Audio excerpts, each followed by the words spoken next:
ચલો હવે આપણે આજે જે તારવવાનું છે એ આલેખની રીતે ગતિના સમીકરણો તારવવાના છે. બરાબર ધ્યાન રાખશો તો એકદમ સહેલી વસ્તુ છે. હા, એકવાર તારવી લીધા પછી ઓછામાં ઓછી 4 થી 5 દિવસ સુધી રોજ એક વખત આ મોઢે લખશો તો જ એક્ઝામમાં આવડશે, નહીતર ભૂલી જવાય એવું છે. વાંચશો તો એવું જ લાગશે કે આ મને આવડી ગયું, પણ જ્યારે મોઢે લખવાનું થશે ત્યારે પ્રોબ્લેમ થતો હોય છે. એટલે આ પ્રશ્નમાં ખાસ અંગત મારી સલાહ છે કે આજે તૈયાર કરી લીધા પછી મોઢે લખવાનું અને પછી આવતા 2 થી 3 દિવસ સુધી રોજ આ આપણે લખવાનું રહેશે, તો જ આવડશે એક્ઝામમાં, નહીતર ભૂલી જવાશે.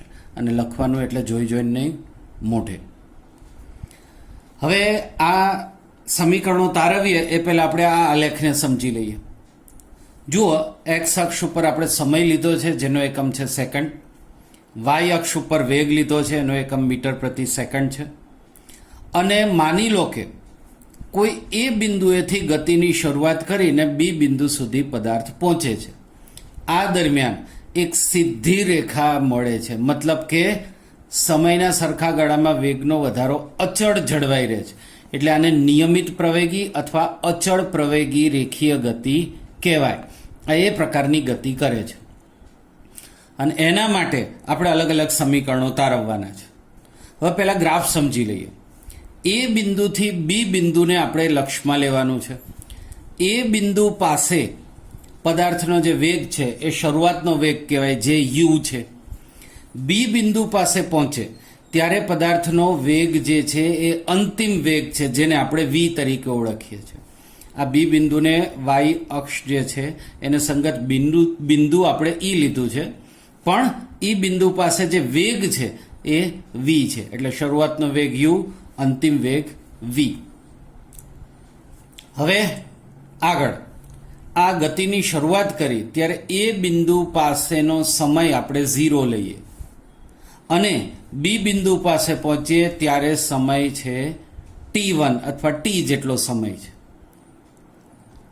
હવે આ એમાંથી હોરિઝોન્ટલ એક્સ અક્ષના સમાંતર રેખા દોરો તો એ આ બી બિંદુમાંથી જે વાય અક્ષના સમાંતર રેખા દોરી, બંને પરસ્પર ડી બિંદુએ છેદે છે. એટલે અહીંયા કાટખૂણો બનશે. એટલે ત્રિકોણ એ ડી બી એ કાટકોણ ત્રિકોણ બનશે અને આ જે ચતુષ્કોણ છે એ ડી સી ઓ એ એક લંબચોરસ બનશે. હવે આના આધારે આપણે ગતિના સમીકરણો તારવવાની શરૂઆત કરીએ એ પહેલા આ આલેખના આધારે આપણી પાસે જે જે પરિણામો કે મૂલ્ય કે જે અંતર છે એ બધું આપણે લખી નાખીએ. તો જુઓ, વસ્તુનો પ્રારંભિક વેગ u, વસ્તુનો અંતિમ વેગ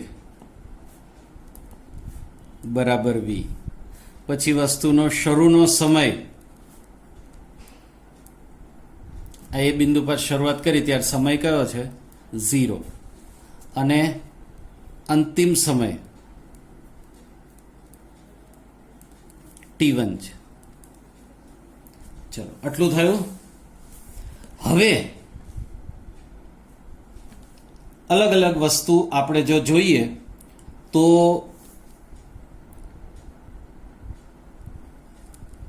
પ્રારંભિક વેગ બરાબર યુ જેટલો તો ખરો, પણ અહીંયા આલેખમાં કયું દર્શાવી શકાય, એ થી ઓ જેટલું અંતર. એટલે કે એ બિંદુ પાસે વેગ કેટલો છે યુ અને ઓ બિંદુ પાસે વેગ છે 0, એટલે યુ માઇનસ 0 બરાબર યુ મળ્યો છે. પછી અંતિમ વેગ, અંતિમ વેગ જે છે એ બે રીતે ગણી શકાય. અંતિમ વેગ કેટલો, બી થી સી જેટલો, અને એ જ બી થી સી જેટલું જે થશે એ જ થશે ઈ થી ઓ જેટલું. તો અંતિમ વેગ બરાબર બી થી સી નું અંતર અથવા તો બી થી સી જેટલું, અને એને સંગત કયું કહેવાય, ઈ થી ઓ જેટલું બરાબર. ચલો, બી બિંદુને સંગત વેગ કેટલો આપણે લીધો છે વી, અને ઈ બિંદુને સંગત એ વી જ ગણાય. તો અંતિમ વેગ વી માઇનસ શરૂઆતનો તો 0 જ છે, એટલે કે વી મળશે. એટલે અંતિમ વેગ વી આ પ્રકારે મળશે. એટલે એના આધારે આપણે એમ કહી શકાય કે એ થી ઓનું અંતર યુ જેટલું, બી થી સી નું અંતર બરાબર ઈ થી ઓનું અંતર બરાબર વી જેટલું. એ જ રીતે એ થી ઓનું અંતર અને ડી થી સી નું અંતર બે સરખું જ થાય. એટલે અહીંયા એ ઓ લખ્યું છે ત્યાં બરાબર આપણે ડી સી પણ લખી શકીએ, કારણ કે ડી થી સી ને ઈ થી ઓ બંને સરખું. એ જ રીતે બી થી સી અને ઈ થી ઓ પણ સરખું. હવે બી થી ડી નું અંતર કેટલું? બી થી ડી નું અંતર એ છે ઈ થી એ ના અંતર જેટલું. એટલે કે વેગનો ફેરફાર બરાબર વેગનો ફેરફાર કેટલો હતો કે બી થી ડી સુધીનો બરાબર ઈ થી એ. બી થી ડી બરાબર ઈ થી એ બરાબર કેટલો? તો જુઓ ઈ ને સંગત વેગ કેટલો છે? વી માઇનસ એ ને સંગત વેગ યુ, વી માઇનસ યુ. આટલો થશે. ચલો હવે વાત આવે છે સમયની. તો સમયનો ફેરફાર બરાબર કેટલો સમય લાગ્યો એ થી બી સુધી જતા? તો એ થી બી સુધી જે સમય લાગે એને બે રીતે દર્શાવી શકાય, કાં તો એ થી ડી અથવા તો ઓ થી સી, બંને સરખું જ થાય. તો એને આપણે લખીશું એ થી ડી બરાબર ઓ થી સી બરાબર કેટલું? તો જુઓ અંતિમ સમય છે T1 અને શરૂઆતનો સમય છે 0. એટલે એને આપણે આ રીતે લખી શકાય T1 માઇનસ 0, એટલે કે T1 અથવા તો ખાલી સમય T લખી નાખો તો પણ ચાલી જાય. ચાલો હવે આટલી આલેખના આધારે આપણે માહિતી લીધા પછી હવે આપણે સમીકરણ તારવવાની શરૂઆત કરીએ. તો એ સમીકરણ શું થશે? તો સૌથી પહેલા તો પ્રવેગનું સૂત્ર તારવવાનું છે. પ્રવેગ એ બરાબર વેગમાં થતો ફેરફાર છેદમાં એ માટે લાગતો સમય.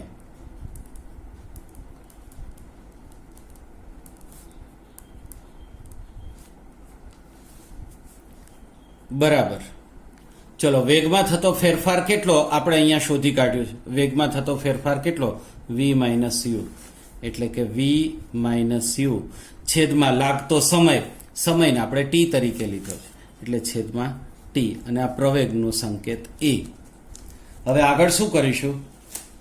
આ છેદમાં ટી છે એને એ સાથે ગુણી નાખો. તો માટે એ ગુણ્યા t, a t is equal to v minus u. હવે માઇનસ યુ ને બીજી તરફ જવા દો એટલે પ્લસ થઈ જશે. એટલે યુ ડાબી તરફ જાય એટલે યુ પ્લસ એટી બરાબર વી. તો આના આધારે આપણને પહેલું સૂત્ર અથવા મળશે, અને એ છે અંતિમ વેગ વી બરાબર શરૂઆતનો વેગ યુ પ્લસ પ્રવેગ એ ગુણ્યા ટી. એટલે v is equal to u plus a t. આ જે સમીકરણ છે એ આપણને શરૂઆતનો વેગ અને અંતિમ વેગ અને પ્રવેગ અને સાથે સાથે સમય બરાબર છે એ માટેનું સમીકરણ છે. તો આપણે ફાઇનલ વાક્ય એવું લખી શકાય: વેગ અને સમય સંબંધિત સમીકરણ અથવા તો સૂત્ર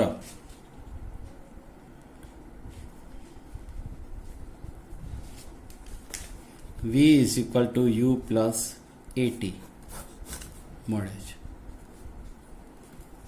અને આ સૂત્ર કે સમીકરણ ક્યારે તારવવાનું?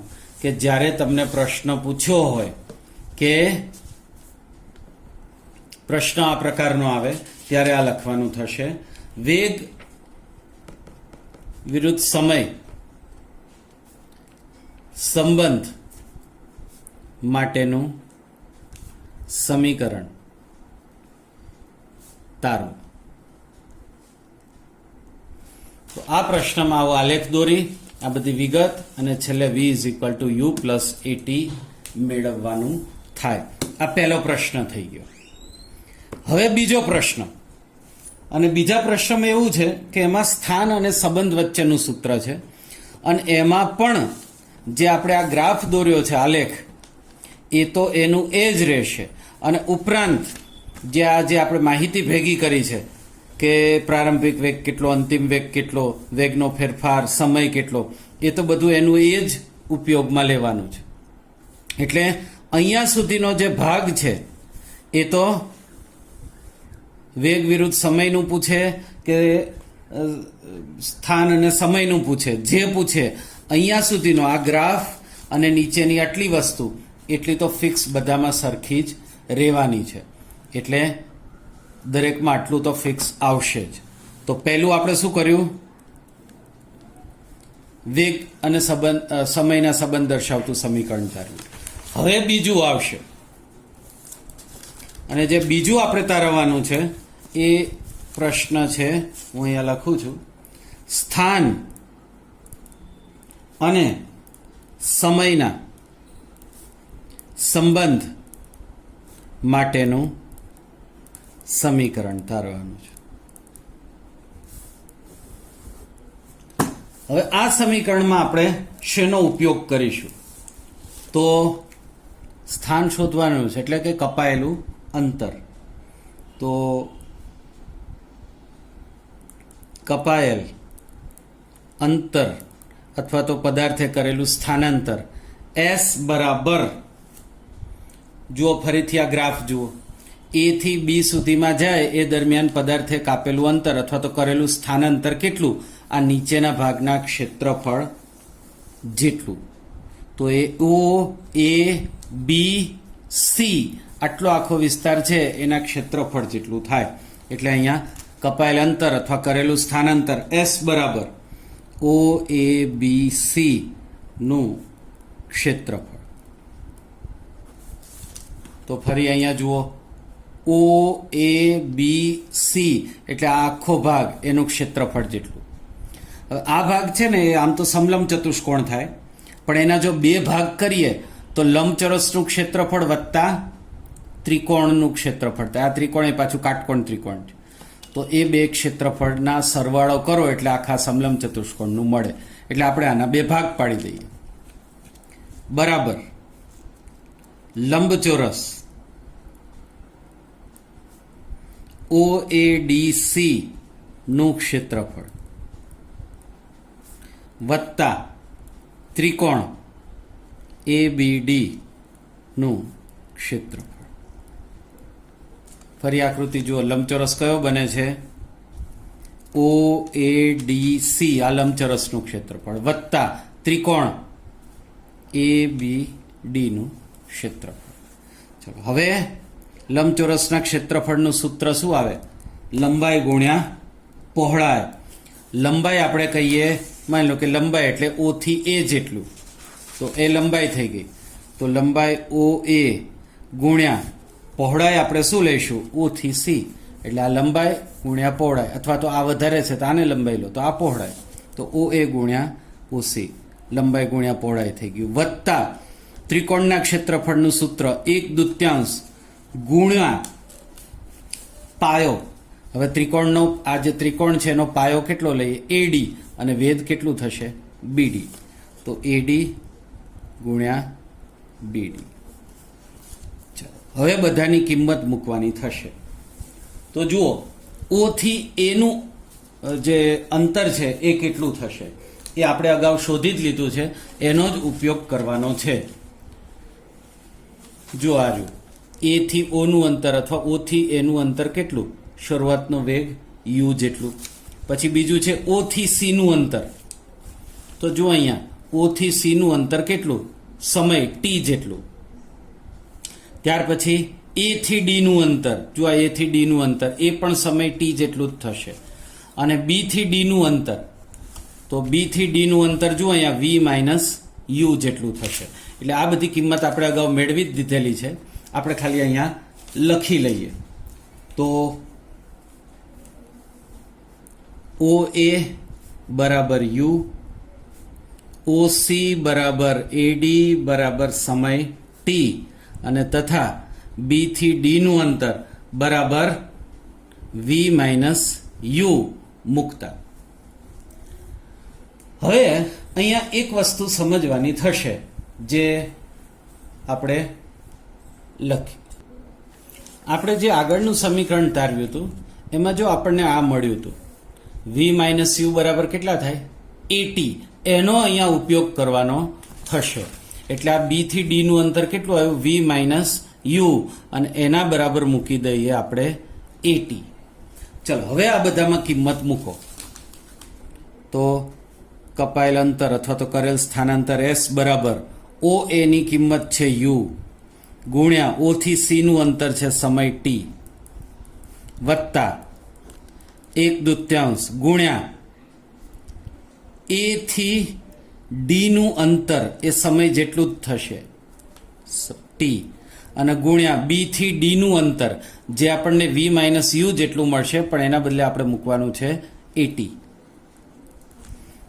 હવે તો એસ બરાબર યુ ગુણ્યા ટી એટલે યુ ટી પ્લસ 1/2 એ અને ટી ગુણ્યા ટી એટલે ટી સ્ક્વેર. તો આ આપણને સ્થાન સમયના સંબંધ માટેનું સમીકરણ મળ્યું. 3 માર્કમાં જો સ્થાન સમયના સંબંધ માટેનું સમીકરણ પૂછે તો આપણે સૌથી પહેલા તો આ ગ્રાફ દોરવાનો થશે, અને આ ગ્રાફ દોર્યા પછી અહીંયા સુધી લખવાનો કયું અંતર કેટલું છે શું છે, અને પછી આ લખવાનું થાય.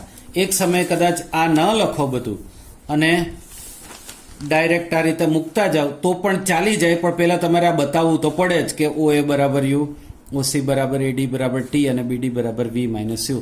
આટલું લખી લો તો પણ ચાલે, આટલું બહુ ડિટેલમાં લખવાની જરૂર નહીં. આ તમારી સમજૂતી માટે મેં લખ્યું હતું, અને પછી આટલું તો કરવાનું થાય જ છે. એટલે આ 3 માર્કમાં ફક્ત સ્થાન અને સમયના સંબંધ માટેનું સૂત્ર પૂછે. બીજું વેગ ને સમય સંબંધ માટેનું સમીકરણ એ પણ 3 માટે આવે, જેમાં આલેખ દોરી અને આ નાની મોટી સમજૂતી આપીને પછી આ આખું લખવાનું થાય. અને હજી આમાં ત્રીજું બાકી છે, સ્થાન અને વેગના સંબંધ માટેનું સમીકરણ. એ પણ 3 માર્કમાં પૂછાય છે, અને આ 3 પ્રશ્ન પૈકી કોઈ એક તો તમારે આવે એવી મોટાભાગે ગણતરી રાખવાની. ચલો હવે સ્થાન અને વેગના સંબંધ માટેનું સમીકરણ તારવવાનું છે. આલેખ તો આપણે જે દોર્યો તો એ જ આવશે. હવે પદાર્થે કરેલું સ્થાનાંતર એસ બરાબર સમલંબ ચતુષ્કોણ ઓ એ બી સી નું ક્ષેત્રફળ. જો અહીંયા ગ્રાફ જોશો તો એ ખ્યાલ આવશે. એ થી બી સુધી કરેલ સ્થાનાંતર કેટલું? આ નીચેનો આખા ભાગનું ક્ષેત્રફળ. એટલે આ નીચેનો આખાનો ભાગ એટલે ઓ એ બી સી, આ સમલંબ ચતુષ્કોણનું. આગળનામાં આપણે શું કર્યું તો લંબચોરસ અને ત્રિકોણના 2 ભાગ પાડ્યા હતા, આમાં ભાગ પાડવાના નથી. તો સમલંબ ચતુષ્કોણના ક્ષેત્રફળનું સૂત્ર શું થાય? તો જે 2 સમાંતર બાજુ છે એનો સરવાળો અને ભાગ્યા 2. આનું સૂત્ર હું લખું છું, 2 સમાંતર બાજુના માપનો સરવાળો ભાગ્યા 2 અને ગુણ્યા સમાંતર સિવાયની કોઈ બાજુ, એનો જે આપણે કહીએ ને તો કે લંબ અંતર.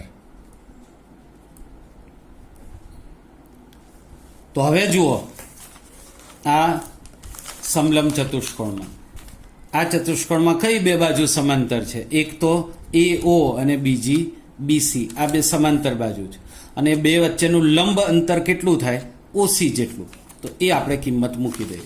સમાંતર બાજુ એ જે છે એ ઓ વત્તા બીજી બાજુ છે બીસી ભાગ્યા 2 અને ગુણ્યા લંબ અંતર એ આપણને મળશે બીસી જેટલું, ઓસી જેટલું. ફરીથી અહીંયા ધ્યાન આપો, આ જે 2 સમાંતર બાજુ છે એ 2 સમાંતર બાજુ કઈ કઈ? એ થી ઓ અને બી થી સી. તો એ થી ઓ અને બી થી સી નો સરવાળો ભાગ્યા 2 ગુણ્યા લંબ અંતર. તો આ 2 સમાંતર બાજુઓ વચ્ચેનું અંતર કેટલું? ઓસી જેટલું. હવે આમાં કિંમત મૂકીએ તો શું થશે? એ થી ઓ નું અંતર શરૂઆત યુ જેટલું થશે. પછી બી થી સી નું અંતર એ વી જેટલું થશે અને ઓ થી સી નું અંતર સમય ટી જેટલું. આ બધું આપણે અગાઉ મેળવી ચૂક્યા હતા, એની સમજૂતી આપી હતી એટલે ફરી નથી આપતો. હવે આ બધી કિંમતો આમાં મૂકો તો એ થી ઓ નું માપ જે છે યુ પ્લસ બી થી સી બરાબર વી ભાગ્યા 2 અને ગુણ્યા ઓ થી સી નું અંતર થશે ટી. આટલું મળ્યા પછી આપણે આગળ કરવાનું છે શું? ભૂતકાળ ભૂલી નથી જવાનું, એનો ઉપયોગ કરવાનો આવશે. જુઓ, આપણે જે પહેલું સૂત્ર તારવ્યા હતા એમાં આ શું મળ્યું હતું આપણને? એ બરાબર v minus u upon T. આના ઉપરથી આપણને એક પરિણામ મળે. કયું?